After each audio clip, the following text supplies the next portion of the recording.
So, while I wait for the right belt to arrive, I'm going to take a look at the radiator.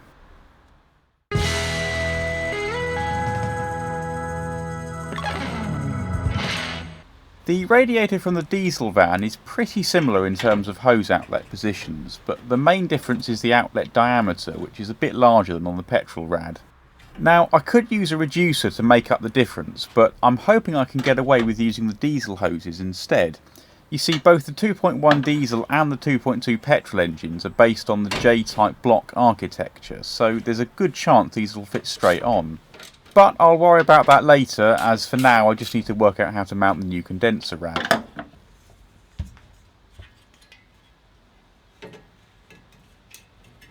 I'm thinking a few strips extending out to meet the top and bottom pieces should be more than adequate.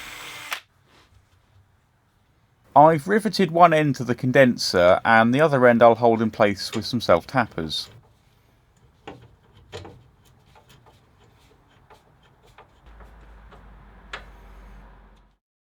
Yeah, happy with that. Back on the ground, and I found some rad fans which I think will clear the grille panel, although it will be pretty tight still. To mount them, I've run another couple of strips across which I can screw them onto. So, with the rad pack now in, does the grille fit?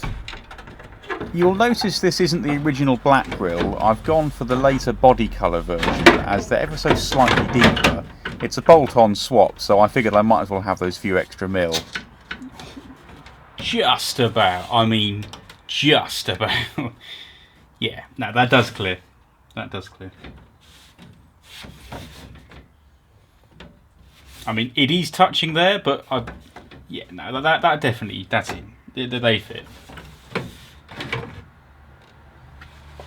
Now, I seem to be dotting about all over the place with this project, but my plan is to get all of the main components in place and then connect them all up. So up next is the compressor. Ideally this wants to be mounted inside to protect it from the elements, but it's certainly not silent in operation, and I'd imagine the drone could get quite annoying, so I figured the engine bay was probably a good compromise.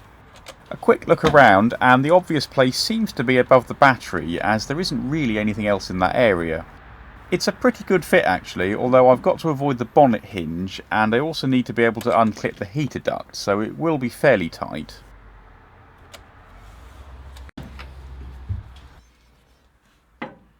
A few bits of angle iron later, and I've made this bracket. It just needs fixing in place now.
I'm hoping the controller will mount on the side here, although I will have to pack it out to clip the bonnet release cable.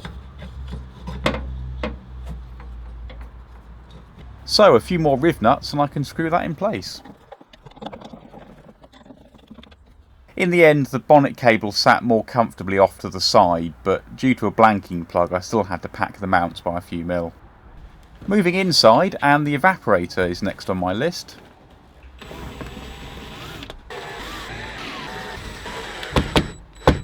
I think that might be the easiest part of this installation. The evaporator coil is sealed from the factory to prevent any moisture and debris getting in. Most components are also slightly pressurised with nitrogen, so that's what that hiss you can hear is. Ideally you want to wait until you're ready to install the system before uncapping it. This particular blank just consists of a metal plate with a couple of rubber seals, none of which is needed in the end.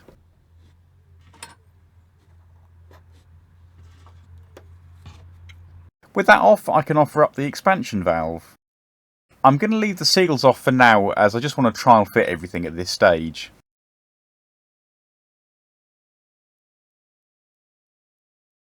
The kit comes with these threaded adapters which push into the valve and allow the crimped hoses to join on. I'm going to try and cover the whole lot in a length of electrical trunking, which I'm hoping won't look awful. The biggest size I could buy locally was 100 by 50mm, which should just about do it. The sidewall of the van is somewhat curved, so I'm going to try and bend it with a bit of heat. I've no idea if that'll work, but I'll give it a go.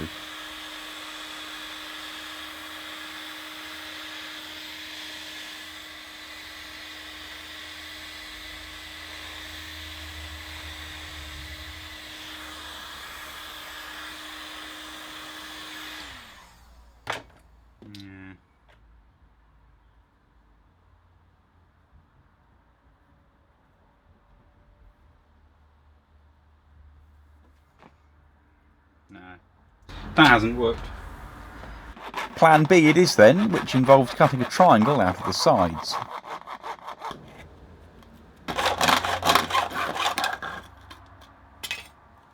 One problem with this trunking is the internal ribs, which are going to get right in the way, so I'm going to have to remove those. I'm just offering up the hose ends here to work out how much I need to trim off. I'm fairly certain the designers of this milling machine never imagined it would be used for this purpose.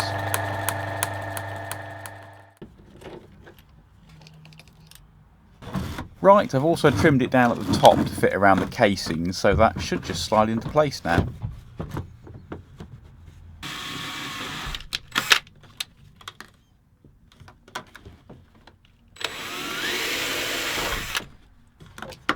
I did consider cutting the back out completely, but that would have weakened it quite a bit, and there was just enough room behind the expansion valve, so I figured it was best left alone.